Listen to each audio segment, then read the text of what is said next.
All right, so here we are at Community Christian School, live doing a lab. All you can hear is dogs barking in the background and the sound of wind and rain. And that's okay because this lab's gonna get a little bit dirty. So, let me explain to you what we're gonna do. Here I have only the most sophisticated equipment ever. Mrs. Cowan's art supplies with a string and a cup attached to the string.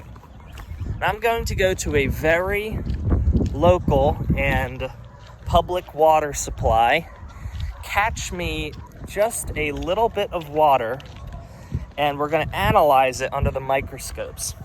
What we should find is swimming microorganisms like the euglena, and we should see a little bit of all sorts of amphibian life. But is the water in Oneko really that clean? Well, that's what we're going to find out. My bet is that we're going to see some pretty unique evidences of pollution here in Oneko.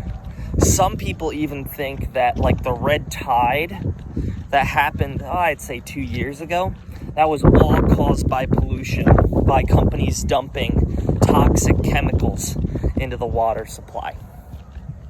So, you can see we're over here by the school's playground, and this is the old bus barn, which is now all torn down. And I'm almost here to our water supply.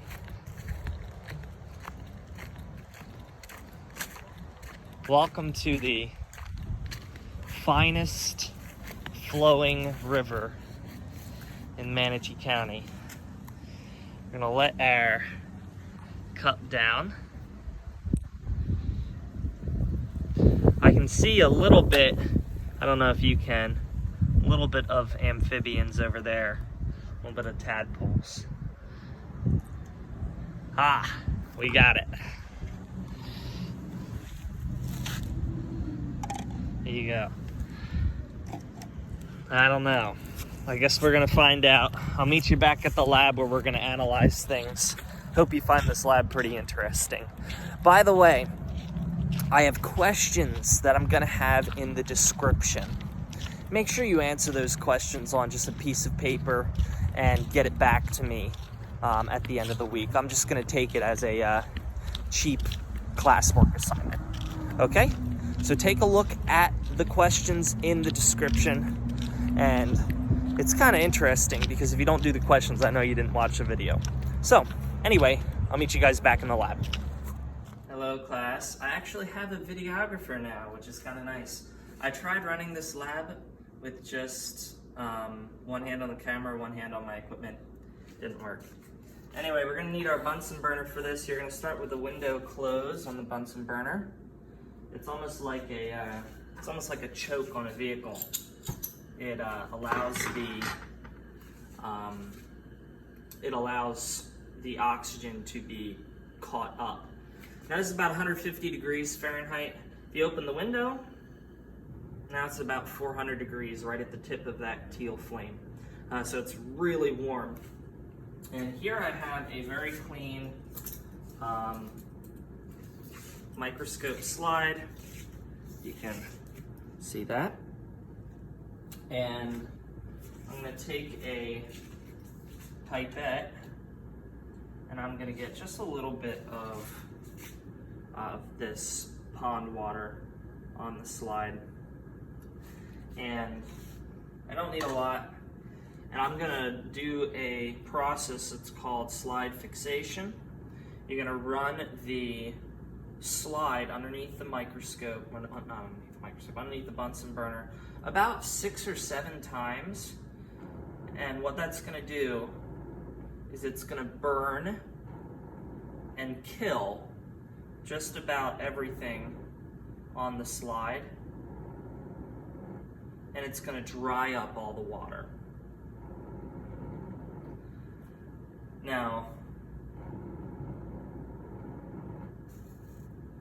that's pretty important hear the sizzling of some of the microorganisms.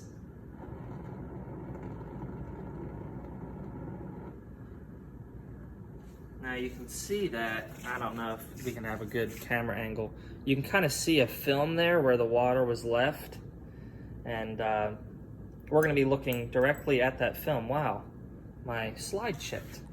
Huh, strange. That's okay. I'm going to turn my gas off. I'm going to take a look at that underneath the microscope. You stay tuned until I find something. All right, so here we are observing approximately 100 times more powerful than your eye.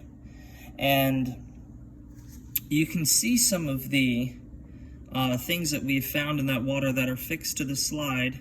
Maybe you see on the left, that's some evidences of maybe some diatoms. They are creatures that are yellow algae found all over the world. And my pointer is right on them.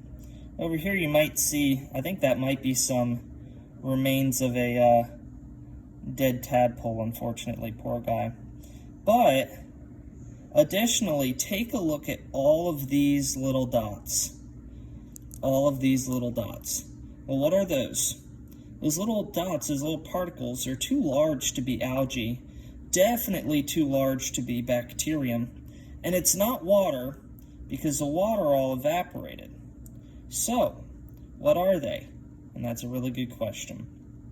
I'm going to say those are microparticles of pollution, possibly some of them microparticles of pollen. And you can see that they are spread all throughout the slide. And I didn't even dye them. And you can see how they are brown, and some of them are a little bit purpley in color.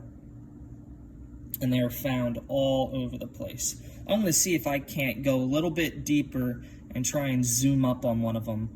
But I'm going to have to end this video to do so. All right, well, we have kind of a blurry picture, and my phone keeps cutting in and out.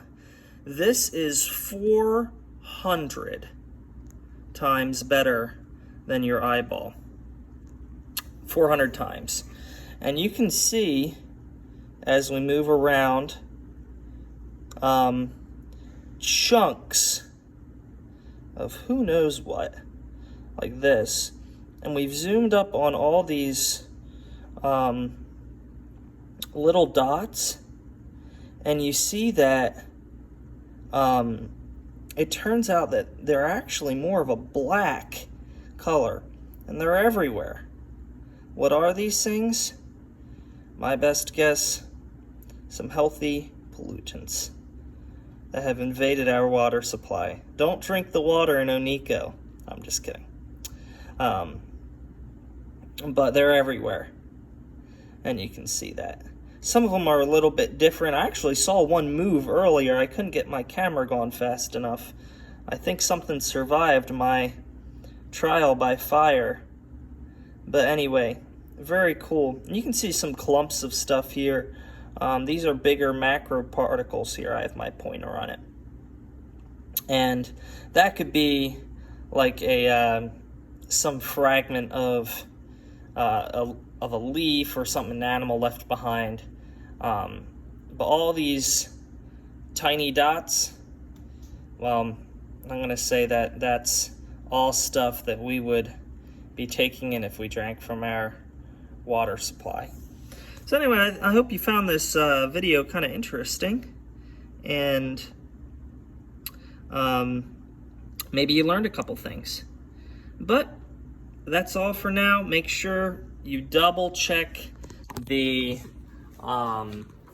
triple check the description to see any questions that I might have. All right, signing off. I'll see you.